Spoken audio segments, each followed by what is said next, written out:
еще я мечтаю про то, чтобы поскорее вернуться в Донецк. И у меня в Донецке велосипед мой остался, я катался там на нем. Я из Донецка, я переселенец. Я тоже.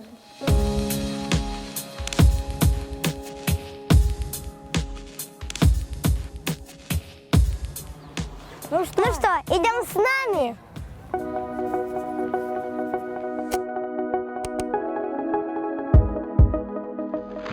Это наш спортзал.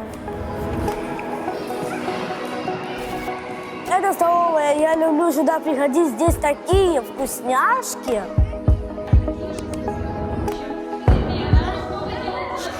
Сегодня мы фотографируемся всем классом.